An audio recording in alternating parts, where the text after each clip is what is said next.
Syederalun, Ferdi Sambo secara resmi dilakukan pemberhentian tidak dengan hormat atau PTDH alias dipecat dari Polri melalui sidang kode etik. Terkait itu, Ferdi Sambo mengajukan banding atas hasil putusan sidang kode etik tersebut. Ferdi juga mengakui kesalahannya terkait menjadi otak pembunuhan terhadap Brigadir Nofriansyah Yosua Huta Barat alias Brigadir J. Meski demikian, Ferdi menyebut dirinya akan menerima hasil keputusan banding yang ia ajukan. Sebelumnya, Ferdi Sambo telah selesai melaksanakan sidang kode etik buntut kasus pembunuhan Brigadir Nofriansyah Yosua Huta Barat alias Brigadir J.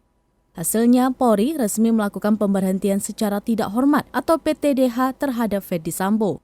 Tim Sus Polri sudah menetapkan 5 orang sebagai tersangka dalam pusaran kasus pembunuhan Brigadir J. Kelima orang itu adalah Irjen Ferdi Sambo, istri Ferdi Sambo Putri Chandrawati, Baradae, Bribka Riki Rizal, dan Kuat Ma'ruf. Baradae dijerat dengan pasal 338 KUHP tentang pembunuhan junto pasal 55 KUHP dan 56 KUHP. Sedangkan Ferdi Sambo, Putri Chandrawati, Bribka Riki Rizal, dan Kuat Ma'ruf dijerat dengan pasal 340 tentang pembunuhan berencana subsidiar pasal 338 junto pasal 55 dan pasal 56 KUHP. Ketiganya mendapat ancaman hukuman lebih tinggi dari Baradae, yakni hukuman maksimal 20 tahun penjara atau pidana mati.